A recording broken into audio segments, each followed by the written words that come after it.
long time, I've researched and looked into this whole straw man scenario where all of your bills and your licenses and your passport and birth certificate and everything, your name is in capitals. And there are political parties in Australia, independent freedom parties, who say if any of these corflutes have names in capitals, you shouldn't vote for them because that's not us. Your birth name is in English. You know, if it was Nicola, it's a big N and then small letters. And these capitals represent commercial. Now, they have been trying to draw humanity into corporate law, commercial law for a long time. I believe ruthlessly it's behind the trans agenda and all of this identifying as other things, because once you publicly declare and legally declare, you know, I identify as a bridge or a cat or a puppy, you're actually taking yourself out of man-woman status legally. And once you do that, you're seen differently by the court. So a legal precedent has been set by a guy in Texas yesterday. Right now, all of this UCC commercial code, look it up, do your own research, has been allowed to fraudulently use us, human beings, as secured collateral for a long time, probably at least since 2014. Now, they've been able to do this lawfully because there were legal precedents for it. And yesterday, the legal precedent ended. So let me read to you what has happened. You can look it up in the press. The UCC has now defaulted to the UCC-1. This is I'm not over-exaggerating when I say this is the biggest news humanity, human beings, have ever received since the birth of Christ. I'm not exaggerating when I say that. This is the end of slavery. Right. So basically, the headline is mankind is free. A guy called Govinda Tidball, I think he's of Indian heritage, but he's a Texan guy. So he says that there was a birth bond issue and he was looking into it, and this is a straw man thing. So he was worried that it was a corruption lever. And as he looked into it, he realized it was. So it's the securitization of the living as a credit value on the dead. Sounds quite confusing. What does that mean? But it means that the living must pay for the dead. So cue the pandemic, right? The living are paying for the dead. So what it basically means is he has children. And once he'd learned all this information, his wife was pregnant and he was about to have a son.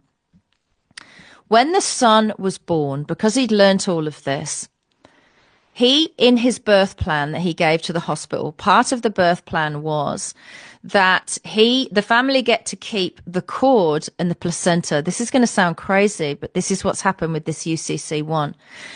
Because he'd learned that the UCC, the Uniform Commercial Code, and courts in America had deemed the cord and the placenta, which at the time of birth are alive. They then ask you to, they say to you, would you like to cut the cord? In the moment that you say yes and you cut the cord and the placenta become a deceased twin of the living baby. This is how dark and greedy these people are, and the banks and financial institutions are behind it. What they then do is enslave the living child as a secured creditor to pay the debts of the dead twin, which was never a twin. It was a placenta and a cord. Can you believe this stuff? Let me read on. So he said, your fraudulent birth certificate is a corporatization of you, the living, right? And apparently 100 years ago, there was a guy called Edward Mendel House.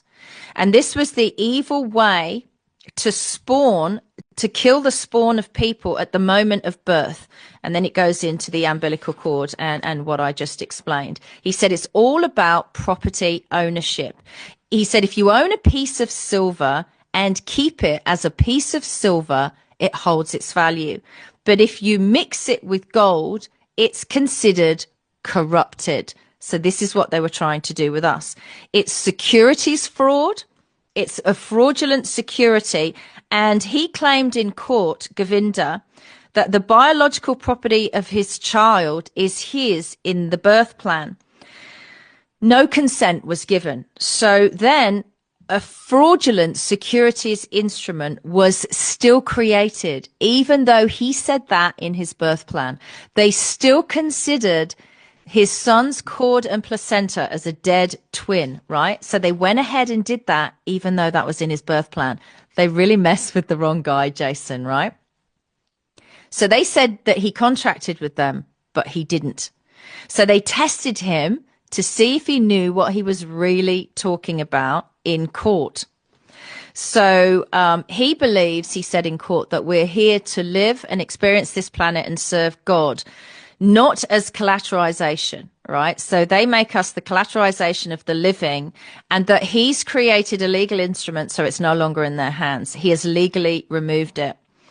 So it's now known as a public fraud. It's called a perfected claim. You're all going to have to research this on your own. I can actually put a link in of him describing this much better than I, right? These are just the headlines of it. So something called a final declaration has occurred under law. It is now a fact in law, and there is no debate. Anyone can see it. Anyone can bring it into any court case that they have, anyone they like, anywhere in the world. They are now, these people, the financial institutions, are now the debtor of the living. It's been flipped in UCC-1. It's a reversal, and Nasara Jasara is apparently now lawful, and in essence. So there is a criminal and a fraudulent side to what they've done. So as per the RICO code in America, people must be paid triple times 3 what was taken from them when they were used as secure collateral. Now, people our age, Jason, in their cesta cave trust, which is this secure collateral on our lifetime of work, paying the debts of the dead, is approximately, can be up to $1 billion. So they would owe each individual in that case $3 billion. That's what this case defines.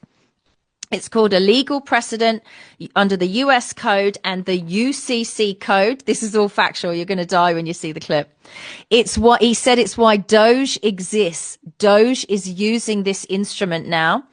Look, there are lots of institutions involved, financial institutions around the world. And they can no longer do this. So it's a restoration of the living man globally. Physical bodies have been unfairly incorporated by a birth certificate bond with the name in all caps. It takes time to adjust, but they are now in something with the living. I can't read my own writing. They may not use us basically as secure collateral anymore. The all caps fraud is gone. It's over. The institutions will be breaking the law the next time they do this. I'm talking a bill, a fine, a birth certificate, a license, a passport, anything. If they do it in all caps and bring you into corporation, they're breaking the law. It's called a misprism of fraud and a felony by holding the living as secured collateral. He's had a win, Jason. There is now legal precedent. They can't do this to us anymore. And it's the end of slavery.